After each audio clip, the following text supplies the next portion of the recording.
I was reading the story of Exodus, right? By the way, I hope everybody's doing well. Yeah. So I was reading the story of Moses, and chapter 1 talks about how Israel, though like going through what they were going through, they were still like giving birth and they were multiplying, they were becoming plenty. Remember the promise that God gave to Abraham, Isaac, and Jacob? Like, they're becoming plenty. So Pharaoh got scared and he gave them extra work, and still they're becoming plenty. Okay. Then he sent midwives to, anytime they would deliver a baby for the mother, they asked the midwives to snitch, and the midwives did not snitch. Mad. So, and see, me, what I don't understand, what I'm trying to really understand, like to really understand, is why Pharaoh was like, if it's a son, right, then the son should die. But if it's a daughter, they should live. I don't understand. If you understand, kindly explain to me, because me, I don't understand it. Fast forward, his mother got married. Moses is born. He was waiting for 3 months. 1, 2, 3. Me, how? Because the way babies cry in the middle of the night, how? You know what? If it's not God, I don't understand. But yes, before the mother did that, the moment Moses was born, she saw that Moses was having some sort of glory.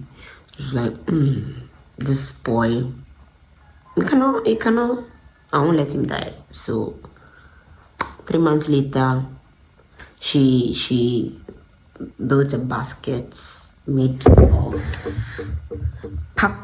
papyrus. Papyrus is I don't, if I'm pronouncing it wrong, please forgive me. But papyrus, I know that they used to do paper, and those days the one that they used to do the scrolls, it's called papyrus. That's what I know. Anyways, yeah, she got a papyrus basket and then coated it with asphalt and pitch. I have no idea what it is, because me, the asphalt that I know is the one that is on the roadside.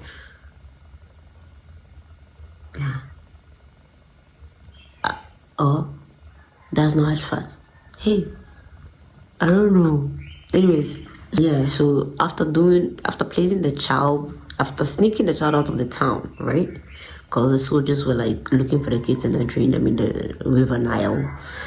She gently dropped Moses in the river, and then Moses' sister, watched from afar, close enough but afar, to find out where the baby would reach, which was Moses. And then when baby Moses reached in front of Pharaoh's daughter had pity on him and then decided to adopt him, right?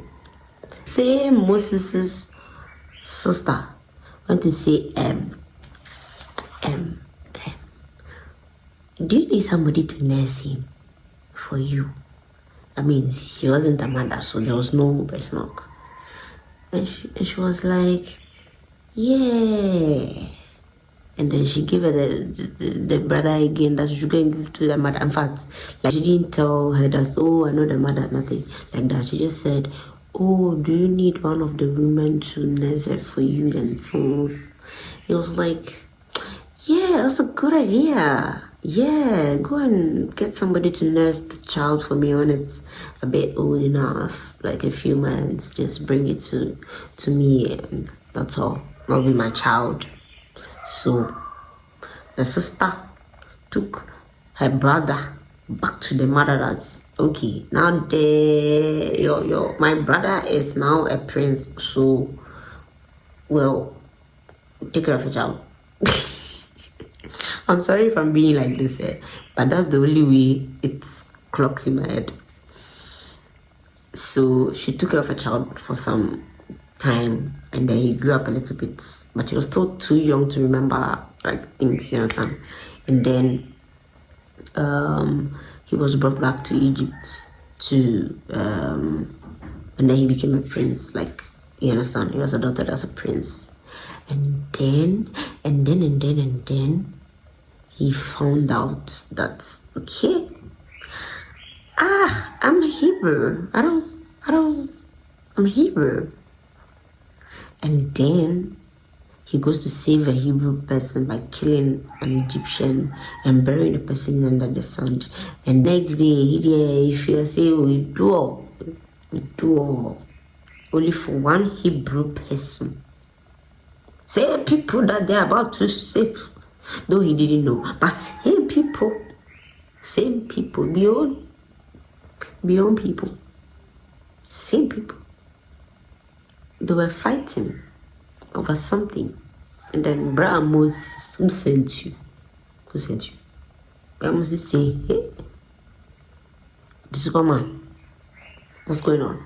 And he was like, who are you to rule over us? Or you want to kill us like you killed that Egyptian? Hey, I'm going to sell out.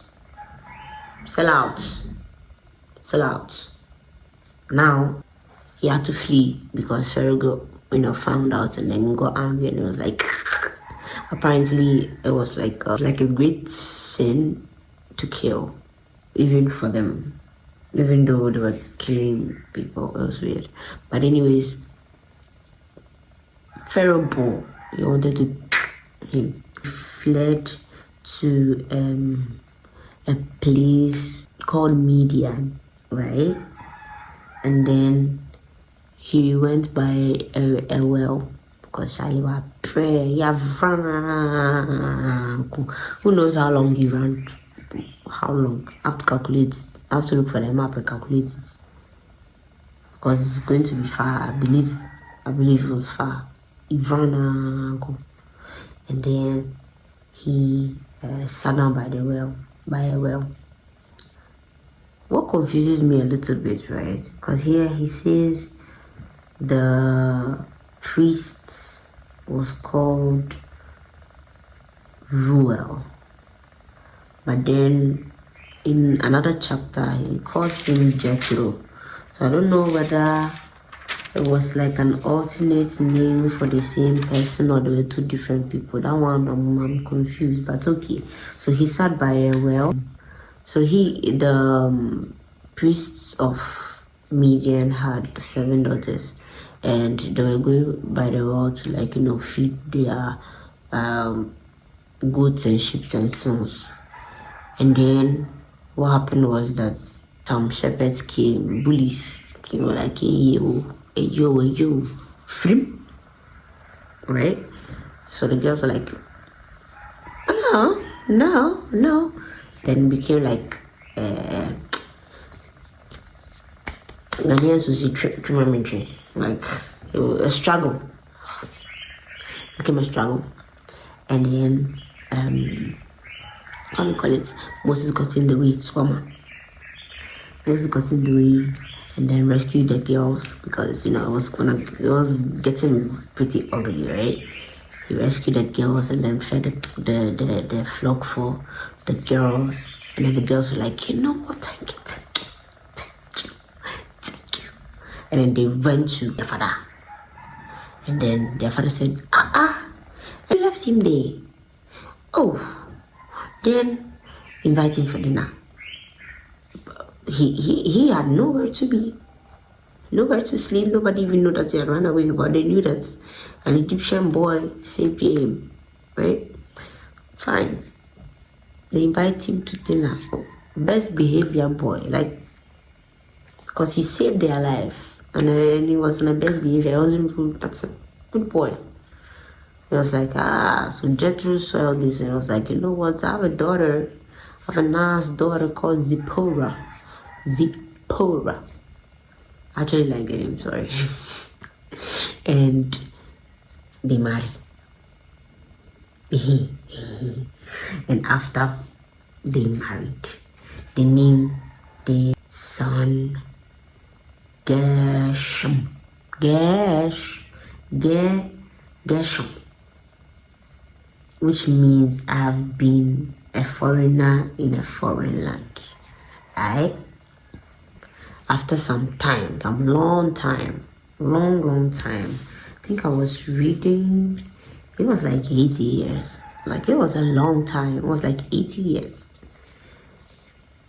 After a long time, the king of Egypt died, and then the Israelites, Charlie, because now the king of Egypt's son had taken over, so like the Israelites were like this, the punishment, because hey, fresh pharaoh, so fresh wickedness.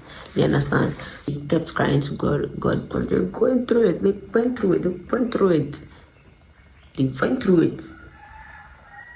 And then Charlie got to a point where their hope was not hoping again, because Charlie, and that's why I'll end today, because God listened to them. And I'll tell you the next story to be continued.